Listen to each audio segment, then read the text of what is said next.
Okay, so we're going to talk today about social media and the tools that we're using in terms of participant recruitment for qualitative research.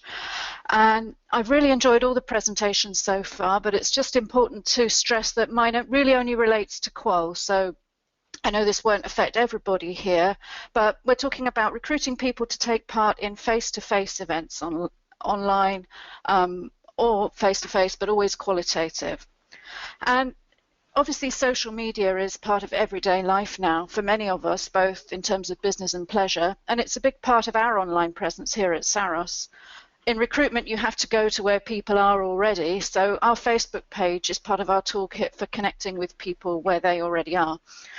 We use it in particular to funnel people into registering with us on our database of potential participants. Because the major issue with qual and taking part in it is that most people still don't know you can do it. Compared to the visible presence of quantitative research and surveys and panels, a lot of people still don't know that actually taking part in face-to-face research events and getting paid for your opinions is actually a thing. And the whole idea can sound scammy and unlikely. So we extensively share social proof and participant feedback, as well as content explaining exactly what taking part in paid research is all about, what it isn't about, and why people should consider getting involved. So that's the shop window, that's our general outbound message covered. But what about actually recruiting and screening people for specific qual projects using social media and Facebook in particular? This has a great many challenges. We know that out of more than 1 billion Facebook members, the perfect person we need to find for our current project is undoubtedly on there somewhere, or almost undoubtedly, in nearly everyone. But the thing is, qual isn't about the numbers, it's about finding that perfect fit as an individual and making sure you screen out all the people who aren't a fit. We also have to be extremely careful with what we say about the research requirements themselves, because we know that the message will get shared once we release it, and that we have no control over how it's shared and with whom once we put it out there. We have to make sure we're not giving away too much or enabling people to potentially cheat their way in, telling them the correct answers to the screening questions, in other words. It is a minefield, and it accounts for the dismay sometimes expressed by clients and researchers when we say we're going to make use of Facebook for their recruit. We know what they're worried about because I'm not sure how we got this screenshot, somebody sent it to us, but we know this is the kind of thing that can go on in recruitment. It probably always did, it was just not as visible before social media. This is the kind of thing that we're obviously very concerned that people think we mean when we talk about using Facebook to find qualitative participants, breaking every rule in the book, telling people what the answers are to screening, and so on. So this is very clearly what we want to avoid. And indeed, part of the main problem with any qual recruitment, the thing that makes it more difficult than it might initially sound, is that we can't tell people what we're trying to recruit most of the time. And I can't seem to, oh yeah, sorry, I managed to advance to the next slide. This is an outline of a typical qual recruitment brief, and for reasons of robust screening, we can't say what we're looking for at all. This is to reflect commercial sensitivities, to avoid priming participants. Sometimes we have to quite deliberately obscure exactly what it is we're after, which is partly the case with this example. Simply putting out the message that we need people interested in dieting really wouldn't get us the people we need to meet the criteria that we can't disclose. In fact, it would actually get us a flood of completely wrong people. But this is where we can tap a unique quality of the sharing economy, the fact that people share more about themselves than they think they do, or ever remember doing. Apparently, the average Facebook user has liked more than 227 brands and pages. Can you remember all of yours? I know that I can't. This includes behavior not even taking place on Facebook.com, things that are linked to Facebook from other sites. It might go back many years, and it builds a very complex picture of an individual's preferences and affiliations. Now, the relationship between qualitative research and the big data of social media is often tenuous and a bit edgy, but the fact that so much can be gleaned about a person from their pattern of likes and shares makes this a valuable tool in matching people to recruitment specs and personas. In fact, research by the University of Cambridge earlier this year has been used to develop a specific algorithm to predict things about you from your pattern of likes. You can try it at applyMagicSource.com. The results are far from totally accurate, Apparently there's a strong chance that I'm a homosexual male in my 20s, but elements of it I've found to be uncannily spot on. Conclusions about my views, for example, things I didn't think I'd publicly commented on and shared.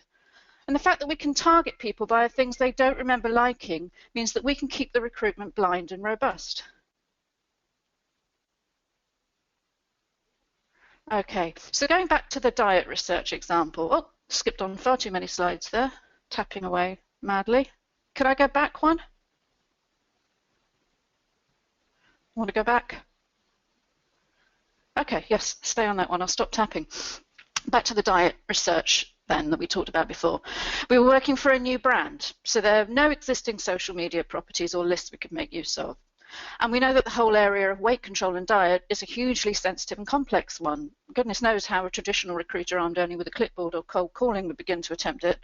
We were faced with the challenge of targeting only extremely dangerously overweight people, not people who were just a bit overweight or even the first category of obesity.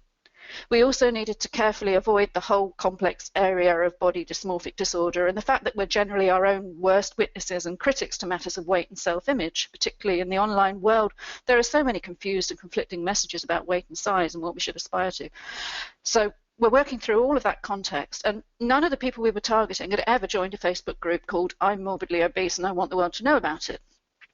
But we were able to use the Facebook social graph to build a picture of this target audience, this persona, based on the kinds of behaviours we expected them to exhibit. We built a Facebook audience to match this, and we used things like interaction with brands in the sector, including some quite controlled and supervised programs for extreme and rapid weight loss that have thresholds of body mass index to even get on the programs. We used things like inquiries about medical services and products like bariatric surgery, hypnotherapy for weight loss. Plus-size clothing lines are a great indicator. In fact, actual clothes size worn is a terrific sense check for this kind of recruit. And we also factored in the liking of media and things like weight loss and diet publications, TV shows and magazines. And from this, we built our target audience to target with a Facebook ad. Now, it's important to be clear that this was only the very first stage of funneling people into a thorough and robust screening process, which not only confirmed their dress size and body mass index, but also carefully screened for things like the willingness to talk openly and frankly about their struggles with weight, often over many years in a group setting. Actually, the feedback we get from participants in these kind of projects is overwhelmingly positive, even to the point of people finding it actively therapeutic. But the use of the Facebook ad meant that our recruitment interviewers were able to focus on these important, more qualitative aspects effectively during the screening and not reject too many potential applicants for being the wrong kind of fat. The softer qualifiers. Are these people responsive, intrigued, motivated enough to show up?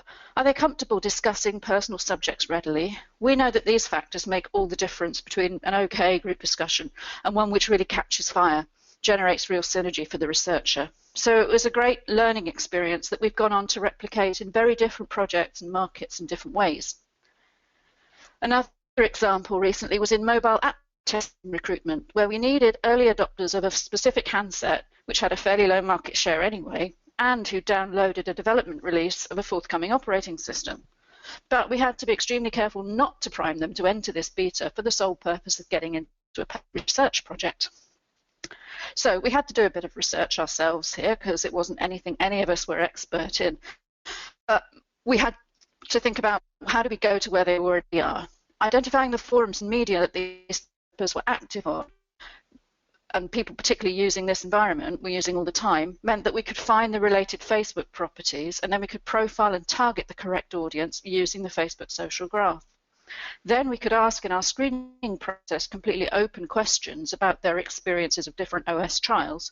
But because of the advanced ad targeting, we were able to type out a usable number as eligible for the project, even though it was a relatively low penetration platform to start with. Now, this isn't an approach that works for every project.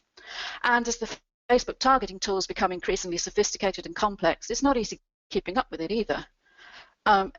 There are lots of changes that are positive, of course, like hyperlocal targeting, which is going to work in a similar way to the beacon technology that Helen was talking about, for example. But there are other things coming, like this. Apparently there's going to be a dislike button. It'd be great to see the impact on brands for that. So targeting your ad set just slightly wrong is also a great way to burn through a lot of money very fast, and it does require a lot of monitoring and tweaking to see if your responses are indeed a match for the audience you need and whether you can actually use them in screening for your project. We've learned that the hard way on occasion, and we're continually testing and refining how we approach things, including the use of a growing raft of third-party tools for ad targeting and audience building. These vary hugely in cost, utility and learning curve, and a new one seems to launch every week. Generally, it works better with consumer recruits than B2B because consumer brands tend to fit more with the whole idea of liking.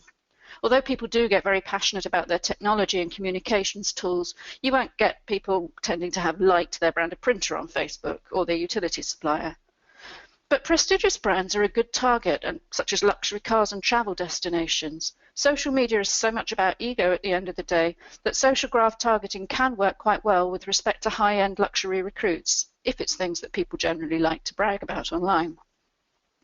The interesting thing for us in terms of managing our social media is that all this takes place completely off the radar of our public-facing social media properties.